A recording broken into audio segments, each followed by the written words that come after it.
Hello everyone, welcome to अड्डा 24/7 school में राजेंद्र सांखला। बच्चों, इस सेशन में हम कक्षा 9th की पुस्तक कृतिका भाग 1 अध्याय संख्या 2 जिसकी लेखिका के नाम है मृदुला गर्ग। और मृदुला गर्ग जी ने यहाँ हमारे पाठ्य पुस्तक में एक संस्मरण है उनका जिसका नाम है मेरे संग की औरतें।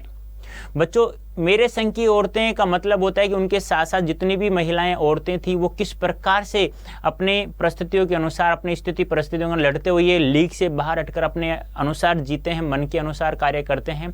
तो यह जो संस्मरण लिखा है इन्होंने औरतों को केंद्रित करते हुए लिखा है, किस प्रकार से औरतों को जीना चाहिए, या ऐसे भी जी सकते हैं या हम लोगों ने जैसा जीवन जिया इसमें भी थोड़ा सा आप चेंज कर सकते तो वैसा भी आप कर सकते हैं।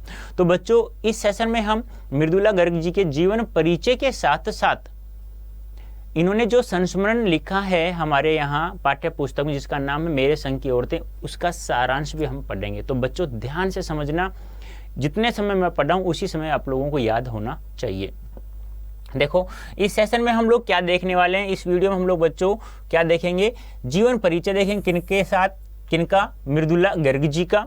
और मेरे संग की औरतें संस्मरण का सारांश, यानी कि यहाँ देखो संज्ञान होता है बच्चों 7, क्या होता है 7, यानी कि मृदुला गर्ग जी के साथ साथ जितनी भी औरतें कार्य करती थी या वो उनके साथ साथ जितनी भी महिलाएं थी वो किस प्रकार से अपने मन के अनुसार करना चाहते थे, लेकिन कुछ तो कर लेती हैं, कुछ नहीं कार्य करती हैं। यानी कि कह सकते हैं हम, यह जो संस्मरण लिखा है यह औरतों को केंद्रित करते हुए इन्होंने लिखा है।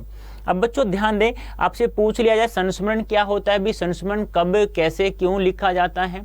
तो बच्चों संस्मरण तब लिखा जाता है जब कोई इंसान किसी की याद में जी रहा है और उसकी बहुत अच्छी अच्छी यादें हैं, उन यादों को समेटने के लिए जिस गद्यविधा में वो कुछ भी लिखता है उसकी यादों की सहायता से, उनकी यादों को लेते हुए, तो उसे संस्मरण कहा जाता है। यानी कहने का तात्पर्य क्या है कि इनके साथ जितनी भी औरतें कार्य करती थी, इनके साथ जितनी भी औरतें थी वो किस प्रकार से जी रही थी, तो ये प्रत्येक महिला से बहुत अच्छे से प्रेम करती थी, तो उन्हें अच्छा लगा, तो उनकी इस ताज़ा स्मृतियों को इन्होंने अपनी एक गद्यविधा में लिखा जिसे संस्मरण कह दिया गया। अर्थात संस्मरण कब लिखा जाता है, किसी व्यक्ति की स्मृतियों को ताज़ा करने के लिए, या किसी व्यक्ति की याद हमें तड़पा रही है, उसके अच्छे अच्छे पल, समय, दुखी के, सुख के सब हमें याद आ रहे हैं, तो उसको लिख देना ही क्या कहलाता है, संस्मरण लिखा जाता है। ठीक है, ये ध्यान रखना है आप लोगों को। उसके बाद बच्चों जो हमारा मूल संस्मरण है मेरे संग की औरतें, इसके बाद नेक्स्ट वीडियो हम लोग यही पढ़ेंगे। उसके बाद बच्चों हम लोग पढ़ेंगे मेरे संग की औरतों से संबंधित जितने भी अभ्यास प्रश्न हैं उन सभी के बारे में चर्चा करेंगे। तो ध्यान रखना बच्चों, इस सेशन में अच्छे से समझना है, फिर उसके बाद आप लोगों को नेक्स्ट वीडियो में पढ़ाऊंगा तो ये समझना है। जब ये दोनों वीडियो आप लोगों को अच्छे से समझ में आ जाएंगे तो इसमें हमें कोई दिक्कत नहीं आएगी फिर। तो बच्चों ध्यान से समझना। अब यह सब हमें कहाँ पढ़ने को मिलता है बच्चों, यह सब हमें पढ़ने को मिलता है कृतिका भाग 1 पुस्तक का नाम है। तो बच्चों ध्यान रखना, कक्षा 9th की पुस्तक है कृतिका भाग 1 जिसकी अध्याय संख्या, चैप्टर संख्या है 2, जिसकी लेखिका का नाम क्या है, मृदुला गर्ग। एक बात और ध्यान रखना, आप इसे जो ये लगाओ ना, ये रे बोलते हो, आप क्या कहते हो, मृदुला, ऐसे ही पढ़ते हो ना, करसन, कृष्ण को करसन, ऐसे ही मृदुला को मर्दुला। तो बेटा ये रे नहीं है, ये क्या है, ये मैं के साथ में क्या जुड़ा हुआ है, री ऋषि जुड़ा हुआ है। मैं के साथ में किसका मेल हुआ है, री ऋषि का, तो क्या हो जाएगा, मृ। ऐसे ही द के साथ में क्या है, उ है, तो क्या हो गया, दू।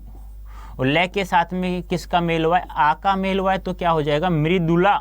मर्दुला नहीं, ये मृदुला। वैसे ही जैसे मैं बोलूँ ना, इस प्रकार ये क्या होता है भी, आप कहते हो मात्र, ये मात्र नहीं है, मातृ। ऐसे ही आप कर्षण कर्षण करते रहते हो, देखिए कृष्ण, कै के साथ में क्या जुड़ा हुआ है, री ऋषि जुड़ा हुआ है, तो क्या हो जाएगा, क्री। क्या हो जाएगा, क्री।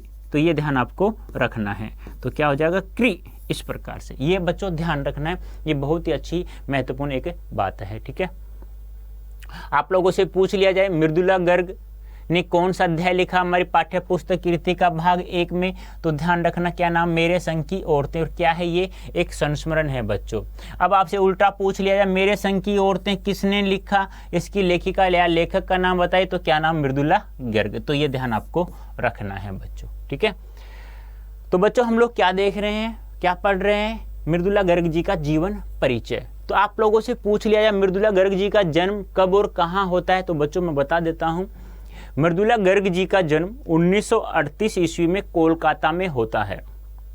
ये समकालीन कथा साहित्य लिखे गए लेखकों में गिनी जाती है या प्रमुख हस्ताक्षर मानी जाती है, या समकालीन यानी कि जो ये समय चल रहा है, अभी इनका देहांत नहीं हुआ, मृत्यु नहीं हुई है, ये अभी स्वतंत्र रूप से रह करके दिल्ली में रह रही है वर्तमान समय में और वहीं से लिख रही है। तो ये 1974 से कहाँ रह रही हैं? दिल्ली में, और दिल्ली में रहकर ये स्वतंत्र लेखन का कार्य कर रही है। जन्म कब होता है इनका? जन्म होता है बच्चों 1938 ईस्वी में। कहाँ होता है बच्चों? कोलकाता में। कहाँ होता है? कोलकाता में। तो ये ध्यान रखना। और एक और बड़ी बात है ध्यान रखना कि एमए इन्होंने किससे किया? इकोनॉमिक्स से, यानी कि अर्थशास्त्र से। इकोनॉमिक्स, NOMICS, इकोनॉमिक्स से किया है। ठीक है, मतलब कह सकता हूं मैं हिंदी में कहूं तो अर्थशास्त्र से। अब देखो अर्थशास्त्र से तो ये क्या करती हैं? एमए, और फिर हिंदी में भी कविताएं, उपन्यास, नाटक, कहानियां लिखती हैं। हाँ, इन्होंने उपन्यास भी लिखा है, जैसे उसके हिस्से की धूप, उसके हिस्से की धूप नाटक है ये, सॉरी उपन्यास है इनका ये। अनित्य, यह भी इनका उपन्यास है। चितकोबरा, चितकोबरा यह भी इनका उपन्यास है बेटा। कठगुलाब, यह भी उनका उपन्यास है। तो उपन्यास कौन कौन से?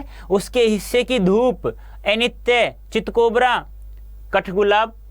ऐसे ही इन्होंने 2 खंडों में जितनी भी कहानियां संग्रह लिखी उनको भी लिखा, उन्होंने प्रकाशित करवाया 2 खंडों में, जिसका नाम क्या था? संगति विसंगति, संगति विसंगति। तो ये 2 खंडों में प्रकाशित है बच्चों। कितने खंडों में? 2 खंडों में। इसमें संपूर्ण कहानी संग्रह, इनके बहुत संपूर्ण कहानियां इसमें सम्मिलित हैं। यानी कि आपसे पूछा जाए इनकी संपूर्ण कहानी संग्रह या कहानियां कहाँ उपलब्ध हैं, कहाँ मिलती हैं, किस नाम से प्रकाशित करवाया, तो संगति विसंगति के नाम से कितने खंडों में बच्चों? 2 खंडों में प्रकाशित करवाया। ठीक है, तो अब लोग हम देख लेते हैं एक बार। वैसे मैंने समझा दिया एक, जिससे आप लोग अच्छे समझ में आ जाए। तो जन्म, जीवन परिचय में जन्म की बात करें बच्चों, तो मृदुला गर्ग जी का जन्म 1938 ईस्वी में कहाँ होता है बच्चों? कोलकाता। मैंने अभी बताया था कि इनका जन्म 1938 ईस्वी में कोलकाता में होता है। ये यानी कौन? मृदुला गर्ग समकालीन हिंदी कथा साहित्य की महत्वपूर्ण हस्ताक्षर मानी जाती है, मतलब महत्वपूर्ण लेखिका मानी जाती हैं। किसकी? समकालीन हिंदी कथा साहित्य की। यानी समकालीन यानी इस समय, जिस समय ये चल रहा है, ये यानी कि ये ईयर चल रहा है या इस समय जो हम समय देख रहे हैं, तो समकालीन हिंदी कथा साहित्य प्रमुख हस्ताक्षर या महत्वपूर्ण हस्ताक्षर या महत्वपूर्ण लेखिका मानी जाती है। तो जन्म कब होता है बच्चों? 1938। कहाँ होता है? कोलकाता में। इन्होंने दिल्ली विश्वविद्यालय से क्या किया? एमए, मास्टर डिग्री प्राप्त की। किस विषय से? अर्थशास्त्र से। किस विषय से? अर्थशास्त्र, इकोनॉमिक्स। ठीक है, तो अब देखो इकोनॉमिक्स से तो इन्होंने एमए किया, मास्टर डिग्री प्राप्त, फिर भी इन्होंने हिंदी में उपन्यास, कहानी, निबंध, वैचारिक निबंध इन्होंने बहुत सारे लिखे हैं। भारत के विभिन्न शहरों में रहने के बाद, भारत के विभिन्न शहरों में रहने के बाद 1974 बताया था, याद है? 1974 ईस्वी से दिल्ली में रहकर स्वतंत्र लेखन का कार्य कर रही है। यानी कि 1974 से पहले भारत के विभिन्न शहरों में रहने के बाद रही, क्यों? कहीं पर अध्यापन कार्य किया, कहीं पर स्वतंत्र लेखन कार्य किया, लेकिन वर्तमान समय में ये 1974 से दिल्ली में रह करके स्वतंत्र लेखन कर रही हैं। कौन? मृदुला गर्ग जी। कथा साहित्य के अलावा उन्होंने अपने समय और समाज की समस्याओं पर वैचारिक निबंध भी लिखे, यानी कि इन्होंने कुछ निबंध भी लिखे हैं, कुछ निबंध भी लिखे हैं जो किससे संबंधित हैं? अपने समय से संबंधित, और समाज की समस्याओं को उन्होंने उसमें उकेरा है। उकेरा मतलब उन्होंने लिखा है विचार करते हुए, जिन्हें क्या कहा इन्होंने? वैचारिक निबंध, यानी विचार करते हुए अपने समय की और समाज की समस्याओं को अपने निबंधों में लिखा है इन्होंने। मृदुला गर्ग ने कथ्य और शिल्प दोनों स्तरों पर गद्य लेखन की प्रचलित परिपाटी को तोड़ा है। यानी देखो कितनी अच्छी बात है, यानी गद्य लेखन में, गद्य लेखन क्या होता है? जिसमें छंदों का प्रयोग नहीं किया जाए, जिसमें अपने कथन और शिल्प दोनों स्तरों पर, यानी काव्य शास्त्र से संबंधित बातें और अपने कथन से संबंधित गद्य लेखन की प्रचलित परिपाटी, जो परिपाटी गद्य लेखन के लिए चल रही थी ना, उसको भी इन्होंने तोड़ा है। यानी कुछ नए उपकरण, नए कुछ शब्द ऐसे जोड़े, कुछ नई चीजें ऐसी जोड़ी हिंदी कथा साहित्य में, जिनका हम समकालीन हिंदी कथा साहित्य में इनका नाम सर्व प्रमुख रूप से या महत्वपूर्ण रूप से लिया जाता है। तो बच्चों ध्यान रखना 1938 कोलकाता में इनका जन्म होता है। समकालीन हिंदी कथा साहित्य प्रमुख लेखिका मानी जाती है। MA अर्थशास्त्र से करती हैं और 1974 से ये दिल्ली में रहकर स्वतंत्र लेखन का कार्य कर रही हैं। इन्होंने कुछ वैचारिक निबंध भी लिखे किस पर, अपने समय और समाज की समस्याओं संबंधित, और कथा शिल्प दोनों स्तरों पर गद्य लेखन की जो परिपाटी चल रही थी उसको भी इन्होंने तोड़ा है। अब देखिए प्रमुख कृतियां, मैंने बताया ना बहुत सारी कृतियां रचनाएं लिखी हैं, जैसे उपन्यास मैंने बताया था उसके हिस्से की धूप, देख लो आ गई उसके हिस्से की धूप। मैंने फिर बताया अनित्य, अनित्य आ गया, नित्य लगातार या नहीं, जो लगातार नहीं है। फिर मैंने क्या बताया था, चित्त कोबरा। फिर मैंने बताया कठ गुलाब, तो देख लो उसके हिस्से की धूप, अनित्य, चित्त कोबरा, कठ गुलाब। तो बच्चों आपको याद करना है, क्योंकि मैंने पहले ही बता दिया था आप लोगों को, अब आपके सामने उपस्थित हो रहे हैं एक एक करके ये, तो इनको याद कर लो। जब उपस्थित हो रहे हैं तो बच्चों याद करने में क्या दिक्कत, अभी याद तो आपको करना ही पड़ेगा। तो कैसे याद करोगे, मैं छुपा लेता हूं इनको, कैसे याद करोगे, उसके हिस्से की धूप, उसके हिस्से की धूप, अनित्य, अनित्य, चित्त कोबरा, कठ गुलाब, हो गया। ऐसे ही इनके 2 खंडों में संपूर्ण कहानियां हैं, किस नाम से, संगति विसंगति, याद है ना, मैंने बताया संगति विसंगति कितने खंडों में प्रकाशित है, 2 खंडों में। इनकी संपूर्ण कहानियां इसके अंतर्गत प्रकाशित करवा दिया इन्होंने। निबंध संग्रह, वैचारिक निबंध लिखे थे ना अपने समय और समाज की समस्याओं संबंधित, जैसे रंग ढंग चुकते नहीं सवाल, देखो कितने अच्छे अच्छे नाम है। एक तो रंग ढंग, रंग ढंग, रंग ढंग, रंग ढंग, ऐसे याद कर लें, थोड़ा बहुत रटना नहीं है, ध्यान रखना। देखो रट्टू तोता नहीं बनना है हम लोगों को, रट्टू तोता बनने से कोई मेरिट में नहीं आता, ध्यान, अच्छे अंक प्राप्त नहीं करना, हमें याद करना, याद करने। अब उसको याद कर लिया पीछे वाले को, उसको यहाँ लिख दो बिना देखे, जितना लिखा जाए। अब जो भूल गए पर मिलान करो, अब मिलान करते समय जो चीज छूट गई उसको याद करके फिर लिख डालो, बस हमेशा के लिए याद हो जाएगा। फिर वो फिर कौन सा है, चुकते नहीं सवाल।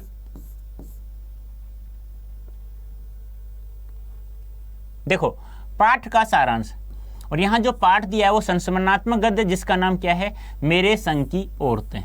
इन्होंने लिखा है मेरे संग की औरतें, और कैसा ये संस्मरणात्मक गद्य है, संस्मरणात्मक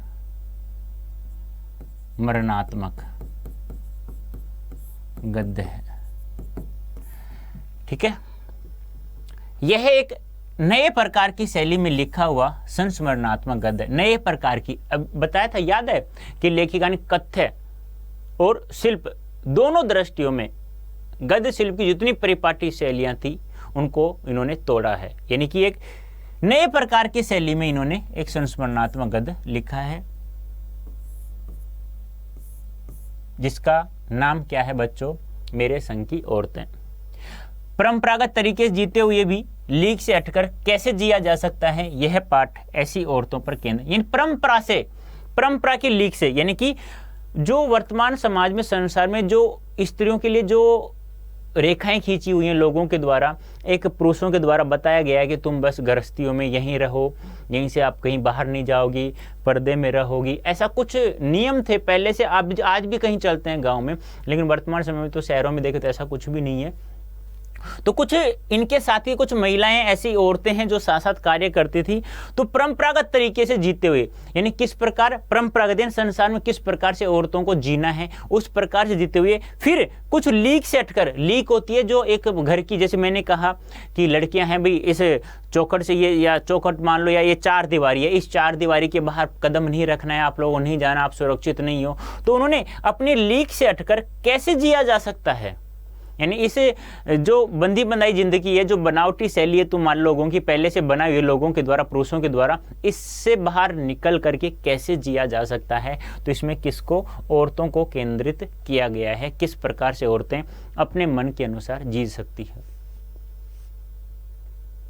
आपने भी देखा है, हमने भी देखा है कि औरतें हमेशा एक लीक में बंधी हुई रह जाती हैं, लेकिन वर्तमान समय में ऐसा कुछ भी नहीं है। कुछ महिलाएं ऐसी हैं जो आगे बढ़कर कार्य कर रही है।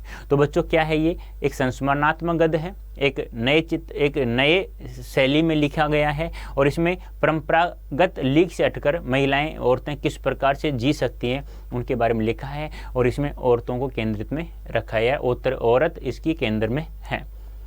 अब देखिए शब्दार्थ, कुछ शब्दार्थ दिए हुए हैं आपकी पाठ्य पुस्तक में, एक साथ तो दिए हुए नहीं, लेकिन अलग अलग, जैसे एक पन्ने में एक शब्द आ गया, फिर दूसरे पन्ने में दूसरा शब्द आ गया, ऐसे दिए हैं। तो मैंने सभी को एक जगह लिख दिया है, तो आपको भी, आपके लिए बहुत ही फायदेमंद होगा और सरल भी होगा।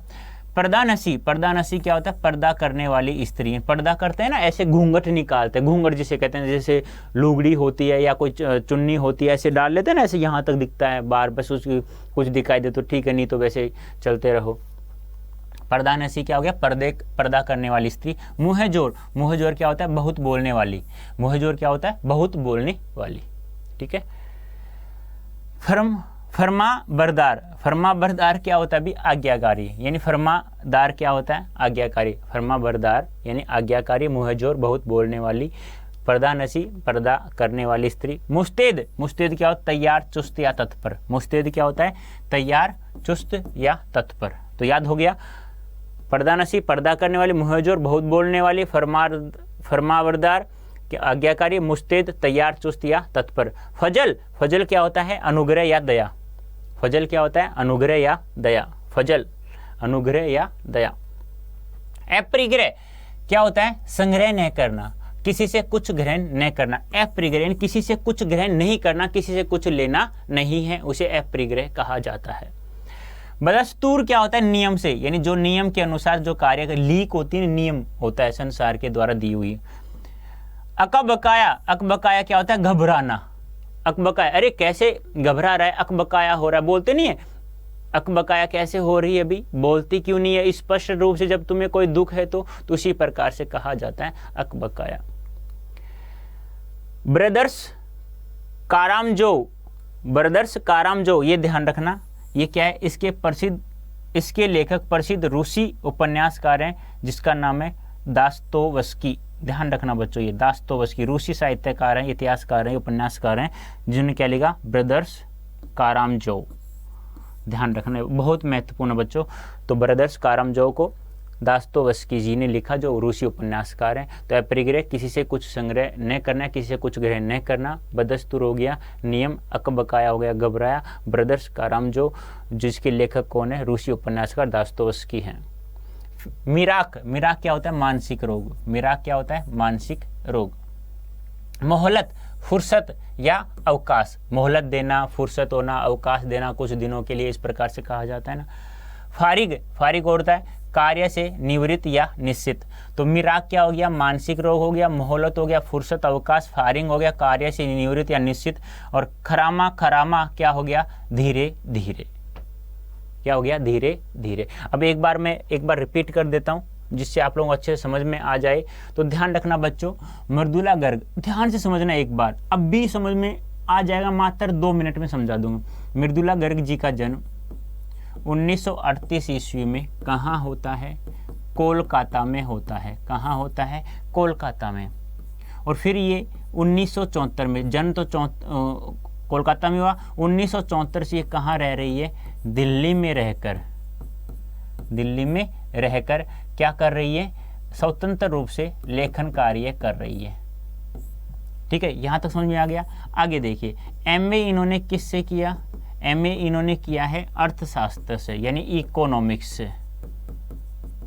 और किस विश्वविद्यालय से? दिल्ली विश्वविद्यालय से किया है।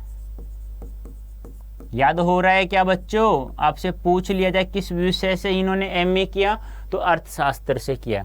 आगे हम बात करें बच्चों, एमए भी कर लिया इन्होंने कुछ उपन्यास लिखे हैं। जैसे कि हम बात करें उपन्यास कौन कौन से लिखे हैं इन्होंने, जैसे उसके हिस्से की धूप, बताओ जल्दी से कौन सा है, क्या नाम है? उसके हिस्से की धूप। फिर लिखा उन्होंने अनित्य, क्या लिखा? अनित्य। फिर लिखा उन्होंने चितकोबरा, क्या लिखा? चितकोबरा। फिर लिखा उन्होंने कठगुलाब, क्या लिखा बच्चों? कठगुलाब। ठीक है, हो गया। उसके बाद उन्होंने 2 खंडों में संपूर्ण कहानियों का संग्रह प्रकाशित करवाया। किस नाम से? संगति विसंगति। और उन्होंने अपने समय की और समाज की समस्याओं के ऊपर वैचारिक निबंध लिखे, जैसे रंग ढंग, इस प्रकार से। ठीक है, अब उन्होंने जो परिपाटी थी किसी भी कथ्य और शिल्प के अनुसार, किसके अनुसार ध्यान रखना, कथ्य और शिल्प, कथ्य और शिल्प के अनुसार जितनी भी गद्य विधाएं लिखी गई थी उनकी परिपाट्य को इन्होंने क्या किया है, तोड़ा है। इसी प्रकार जो हमारे पाठ्य पुस्तक में इनके द्वारा रचित जो अध्याय है संस्मरणात्मक गद्य है, जिसकी नाम क्या है, मेरे संग की औरतें, क्या नाम है, मेरे संग की औरतें। यह एक संस्मरणात्मक गद्य है जो एक नए चित्र शैली में लिखा गया है, नए एक शैली में लिखा गया, जिसमें क्या लिखा हुआ है कि परंपरागत नियमों से अट करके, लीक से अट करके किस प्रकार से जिया जा सकता है, ऐसे औरतों के बारे में इन्होंने बताया है। और औरतों को या औरत को इसमें केंद्र में रखा है मेरे संग की औरतें नामक संस्मरणात्मक गद्य में। तो ये था बच्चों, इतना ही तो है, मात्र 5 मिनट का है, हो गया। तो ये हमने पढ़ लिया, मिराक मानसिक रोग, मोहलत फुर्सत या अवकाश, फारिंग कार्य से निवृत्त या निश्चित, खरामा खरामा धीरे धीरे, इसरार आग्रह, इसरार क्या होता है, आग्रह, खरामा खरामा धीरे धीरे, फारिंग कार्य से निवृत्त निश्चित, मोहलत फुर्सत अवकाश, मिराक क्या हो गया, मानसिक रोग हो गया। माकुल, माकुल होता है मुनासिब या अच्छा, माकुल क्या होता है, मुनासिब या अच्छा। तो बच्चों ये था आपका मृदुला गर्ग जी द्वारा लिखित मेरे संग की औरतें का सारांश और मृदुला गर्ग जी का जीवन परिचय। उम्मीद करता हूं बच्चों आप लोगों को बहुत अच्छा समझ में आ गया होगा। इसी प्रकार से आप हमारे सेशन के साथ जुड़े रहिएगा। धन्यवाद, थैंक यू सो मच।